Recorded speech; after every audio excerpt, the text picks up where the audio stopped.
Hi guys, இன்றைக்கி நம்ம 3 டேக்கை பற்றி பார்க்க போகிறோம். அது என்னென்ன டேக்னா heading tag, anchor tag, paragraph tag. இது 3த்தை பற்றி நம்ம பார்க்க போகிறோம். ஹெட்டிங் டேக்னா என்னென்னா H1 to H6ன்னு இருக்கும். இந்த H1 to H6 எதுக்காகனா ஒன்று சைஸ் வாரியாக பிரியும். என்னென்ன சைஸுன்றது நீங்கள் அவுட்புட்டில் பார்த்தீங்கன்னா தெரியும். இப்போ நான் இதை சேவ் பண்ணிவிட்டேன்.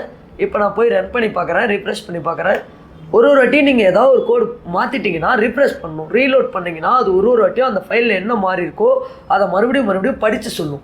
அப்போ உங்களுக்கு என்ன ஆகும்னா, இப்போ H1ன்றது பெருசாக வரும், H2ன்றது சிறுசாக வரும். இருக்கத்திலே ஸ்மாலான டெக்ஸ்ட்னு பார்த்தீங்கன்னா அது H6, இருக்கத்திலே பிக் ஹெட்டிங்னு பார்த்தீங்கன்னா அது H1.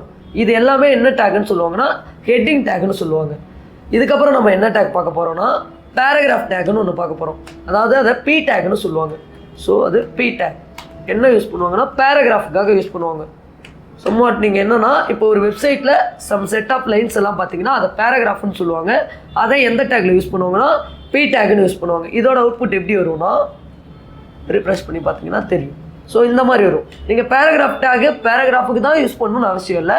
நீங்கள் ஒரு வேர்டிங்க்கும் யூஸ் பண்ணிக்கலாம், இல்லை ஒரு சென்டென்ஸுக்கும் யூஸ் பண்ணிக்கலாம், இல்லை ஒரு லெட்டருக்கு கூட நீங்கள் P டேக்கை யூஸ் பண்ணிக்கலாம். ஸோ இதுக்கப்புறம் நம்ம நெக்ஸ்ட் என்ன டேக் பார்க்க போகிறோம்னா ஆங்கர் டேக் பற்றி பார்க்க போகிறோம். இது ஆங்கர் டேக்னு சொல்லுவாங்க, லிங்க் டேக்னு சொல்லுவாங்க. இப்போ ஃபார் எக்ஸாம்பிள் இந்த யூடியூப்னு கிளிக் பண்ணால் யூடியூபுக்கே போகிறது, இது எல்லாமே இந்த டேக்கால் தான் பாசிபிள். இதில் என்ன இருக்குன்னா ஆட்ரிபியூட்டுன்னு ஒன்று இருக்கும்.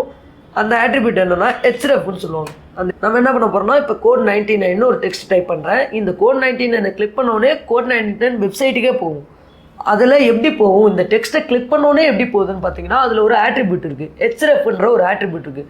அந்த ஆட்ரிபியூட் இந்த இடத்துல போடணும், ஓப்பன் டேக்கில் போடணும். HREF அப்படின்னு போட்டு நீங்கள் கோட் 99 வெப்சைட்டுக்கு போகணும். கோட் 99 வெப்சைட் போய்ட்டு இந்த மேலே URL இருக்கும். எனி வெப்சைட், எந்த வெப்சைட் பண்ணாலும் மேலே ஒரு URL இருக்கும். அதை கிளிக் பண்ணி Ctrl+C, அதாவது காப்பி பண்ணிக்கோங்க. காப்பி பண்ணிவிட்டு உங்களுக்கு அந்த ஆங்கர் டேக்கில் HREFல போட்டுருங்க.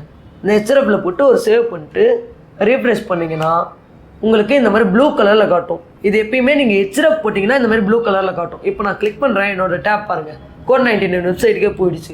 இதெல்லாம் தான் அந்த வாட்ஸ்அப் ஐக்கான், ஃபேஸ்புக் ஐக்கான், இதுக்கெல்லாம் யூஸ் பண்ணுவாங்க. ஏன்னா நம்ம இங்கே டெக்ஸ்ட்டு போட்டிருக்கோம், அதுக்கு பதிலாக என்ன போடுவாங்கன்னா ஐக்கான் போடுவாங்க. ஸோ அந்த ஐக்கானை கிளிக் பண்ணால் வாட்ஸ்அப்புக்கே கூட்டு போகிற மாரி, அந்த ஐக்கானை கிளிக் பண்ணால் ஃபேஸ்புக்குக்கே கூட்டு போகிற மாரி இப்படிலாம் ட்ரை பண்ணுவாங்க. அதுக்கான யூஸ்ஃபுல்லான டேக் இந்த ஆங்கர் டேக் தான். இது ஒரு இன்னொரு நேம் என்னன்னு சொல்லுவாங்கன்னா லிங்க் டேக்னு சொல்லுவாங்க. ஸோ நெக்ஸ்ட் வீடியோவில் நம்ம இன்னும் கொஞ்சம் டேக்கை பற்றி பார்ப்போம். Bye by.